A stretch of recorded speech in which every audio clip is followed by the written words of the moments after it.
Bienvenidos una vez más a Basket 365. Soy Denis y en el vídeo de hoy toca improvisar porque de hecho tenía pensado publicar un análisis sobre Jalen Green y lo aplazaremos un par de días. Y es que tenemos novedades muy potentes en la NBA porque llevaban ya meses negociando entre lo que es la propia liga, los propietarios y los jugadores el nuevo convenio colectivo básicamente de la NBA, la CBA, el Collective Bargaining Agreement se llama, porque el convenio actual se terminaba en este verano y no habían llegado a un acuerdo de momento. Y si esto se alargaba de verdad, podría haber un problema, podría haber un lockout, la cosa se podría complicar. Pero ayer por la noche, muy tarde, como a las 3 de la mañana, hora de Estados Unidos, decidieron por fin cuáles serían los términos finales y empezamos a tener ya algunas noticias sobre qué es lo que va a incluir este nuevo acuerdo. Todavía no sabemos todo, desde luego, pero hay cosas interesantes y en este vídeo vamos a hacer un pequeño análisis sobre estas y os voy a dar mis primeras impresiones, básicamente. Así que lo primero, este es un acuerdo que durará 7 años. Por cierto, suscribiros y todo eso si no lo habéis hecho todavía.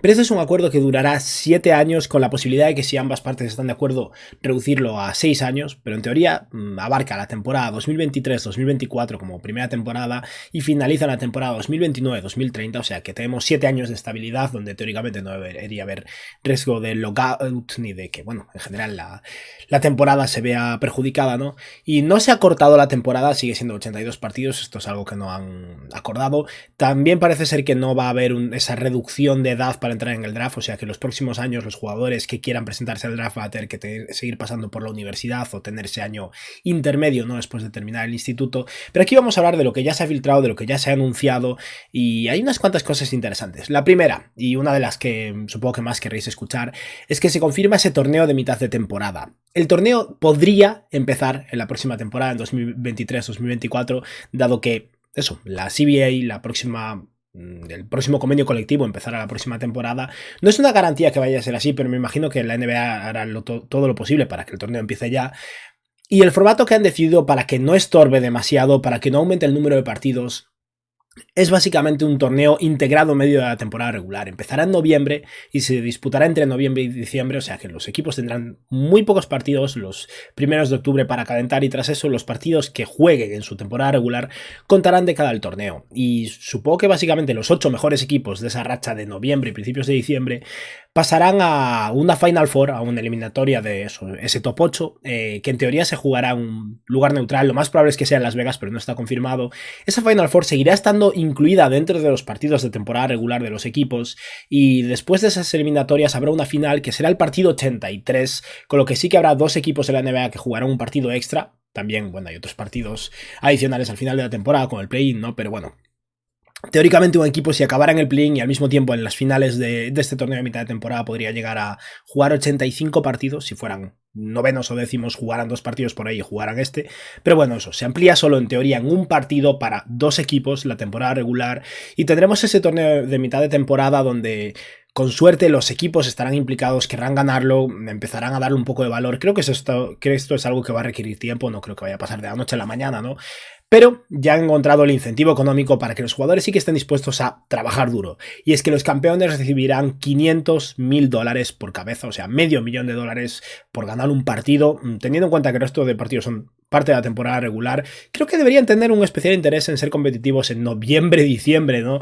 Para intentar llevarse este premio metálico, porque es verdad que jugadores como LeBron James, Stephen Curry, las grandes estrellas que llevan mucho tiempo cobrando mucho dinero, $500.000 sigue siendo dinero, desde luego, pero no es para tanto. Pero esos jugadores recién drafeados en contratos de por la mínima del veterano, esos jugadores que no han ganado tantísimo dinero, podrían llevarse una cantidad más que considerable teniendo en cuenta que eso, que $500.000 es pues la mitad del salario mínimo en la NBA y lo mismo que cobra un jugador en contrato dual, por lo que eso, si esta cifra se reparte incluso con jugadores en contrato dual, esos como mínimo estarán muy motivados.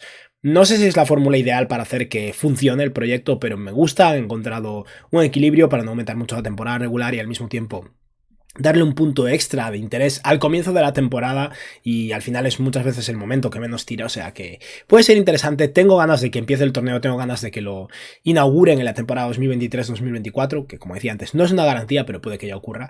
Y bueno, esto es lo que sabemos a día de hoy del torneo de mitad de temporada, donde por cierto también habrá un premio económico para los entrenadores y entrenadores asistentes, pero lo único que sabemos de momento es que es $500.000 para los jugadores que ganen.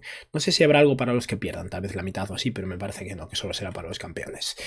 Vamos ahora a un segundo punto, o un segundo grupo de cosas más bien, y Algo muy interesante que ya se había filtrado en parte de estas negociaciones son los premios de la temporada. Se ha establecido un mínimo de partidos que los jugadores deben disputar para ganar esos grandes premios de la temporada, el MVP, jugador defensivo del año, sexto hombre del año, etc.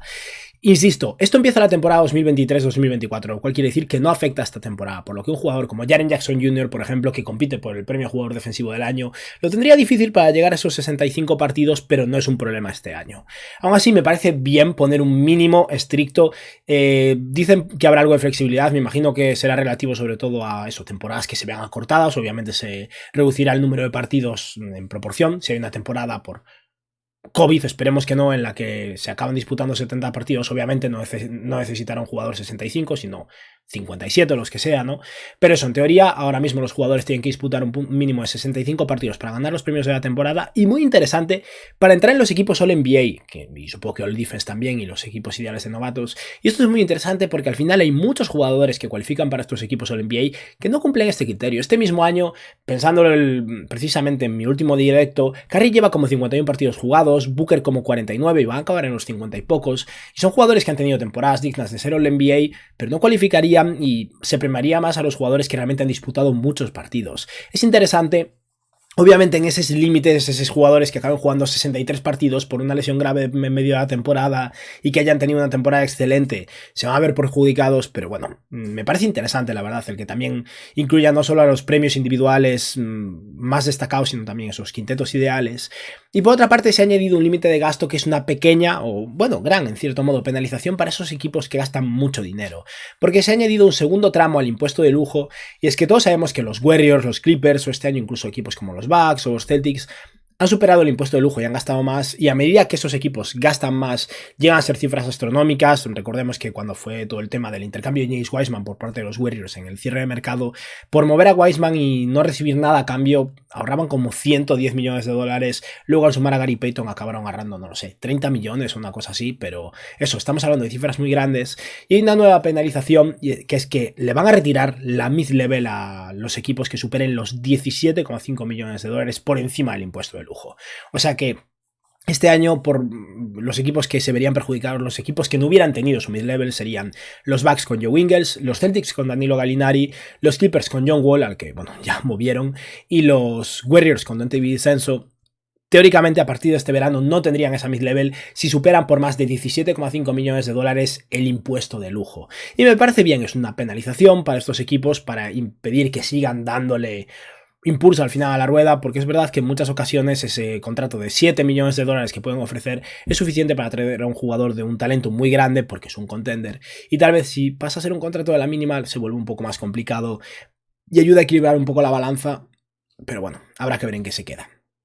Por otra parte, también parece ser que va a haber mejoras para equipos de nivel medio o bajo a nivel salarial, o sea que van a intentar equilibrar la balanza un poco también, beneficiando a esos equipos que mueven menos capital, ¿no? Esos Memphis Grizzlies, Utah Jazz, etc. Y no sabemos a ciencia cierta a qué se refieren con esto de momento. Supongo que cuando se anuncie de verdad la CBA, cuando se ratifique, porque faltan unas semanas para que todo esto se confirme, aunque obviamente ya está acordado, sabremos más, pero en teoría eso. Puede, para empezar, que haya mayores excepciones de intercambio, tal vez amplíen de alguna manera las excepciones o directamente le den una excepción de intercambio a los equipos que estén por debajo del impuesto de lujo, como si fuera otra mid-level más, simplemente en vez de salario, simplemente puede ser capacidad para absorber un contrato. No lo sabemos todavía, tal vez creen algún tipo de mid-level adicional. Algo van a hacer para intentar potenciar un poco más la manera en la que los equipos inferiores a nivel de gasto se va a poder reforzar. Me parece interesante, me importa menos esto. Si no quieres gastar, al final creo que es tu problema. Si quieres gastar mucho, me parece bien que te corten un poco las alas, ¿no? Con esa supresión de la mid-level, pero bueno, todo lo que de herramientas a los equipos y herramientas a los jugadores para cambiar de equipo y para tener un poco más de poder de decisión y para presionar por irse de un lado a otro, aumenta el movimiento de la NBA y para mí es interesante, así que bueno. No creo que fuera tan necesaria esta segunda parte, habrá que ver en qué se concreta, pero bueno, está bien. Y ahora ya la última diapositiva de este PowerPoint improvisado que he hecho en un momento al volver del trabajo. Vamos a hablar de las extensiones de contrato y también de una cosilla extra. Bueno, la cosa extra la saco de encima rápidamente. Se ha añadido un tercer hueco de una tercera plaza de contrato dual, o se añadirá a partir de este verano, y me gusta. Al final los contratos duales son contratos que no influyen en el margen salarial de los equipos, son contratos muy bajos para las millonadas que mueven la NBA. A día de hoy un jugador en contrato dual, si juega todo el año con su equipo, cobra $500,000. Añadir una tercera plaza es dar más oportunidades a jugadores jóvenes, dar más oportunidades a los equipos de tener un jugador vinculado más, aunque solo juegue la G-League para desarrollarlo y ver si le sale bien. Y estoy a favor de esto al final. Hay equipos donde los jugadores en contrato dual realmente han sido muy relevantes. Veas el caso de los Warriors, ¿no? Con Anthony Lamb y Ty Jerome. Hay otros casos donde los jugadores realmente no han jugado nada, pero siguen siendo proyectos interesantes que quieren mantener en el equipo, entrenando con ellos y poco a poco ir desarrollándolos. Y es una tercera oportunidad más de este estilo, me gusta y da un poco más de cabida a una posible ampliación del draft a largo plazo. Hice un vídeo hace tiempo hablando de mis propuestas para una posible ampliación del draft y aumentar en 1 el número de contratos duales me parecía muy importante. Obviamente la CBA se acaba de cerrar, o sea que no es algo que vaya a pasar a corto plazo probablemente, pero eso, hay una nueva plaza de contrato dual. Y lo último y muy interesante, ahí veis estas caras, ¿no? Jaylen Brown, OG Anunoby y Domantas Sabonis, es que han mejorado las posibilidades de los equipos a la hora de firmar una extensión. Esto es algo de lo que he hablado mucho. Una extensión de veterano, cuando un jugador no entra a un equipo All-NBA, como podría ser el caso de Jaylen Brown este año, de Domantas Sabonis, y pasa a cualificar para un Supermax, las extensiones de contrato están limitadas a una subida del 20% del salario de un jugador. Digamos que un jugador, por ejemplo, cobra $20 millones, el caso de Fred VanVleet cobra un poco más, pero un jugador como Fred VanVleet cobra $20 millones, lo máximo que podían ofrecer de salario inicial en su siguiente contrato era una subida del 20%, lo cual equivale a 4 millones, lo cual quiere decir que el salario inicial de VanVleet no podría empezar por más de $24 millones. Ahora han aumentado esto considerablemente y pueden aumentar los salarios base en un 40%, o sea, un 120% en total. Y esto hay ocasiones en las que puede no ser suficiente. Por ejemplo, Kyle Kuzma ahora mismo con los Warriors no va a aplicar de todas formas porque su contrato se termina justo ahora y esto no se aplica hasta el próximo verano. Pero si Kyle Kuzma tuviera un año más de contrato, teniendo en cuenta que cobra unos $13 millones, la subida del 120% no sería suficiente y puede que la del 140% tampoco, porque sería una subida de 5 millones más, se pondría un salario base unos 18 millones o así. Kuzma seguramente quiera más de 20. Pero en un caso como el de Jaylen Brown, que ya cobra mucho este año que viene, creo que va a cobrar $31 millones, esta subida del 140% hace que pueda llegar al salario máximo y ya está. Por lo que si aún si no entra un equipo en el NBA, cabe la posibilidad de que los Celtics tengan suficiente para ofrecerle el contrato adecuado. Es un caso similar al de Sabonis, su salario es más bajo que el de Jaylen Brown, por lo que tal vez no sea suficiente, pero con esto han aumentado sus posibilidades de renovarlo.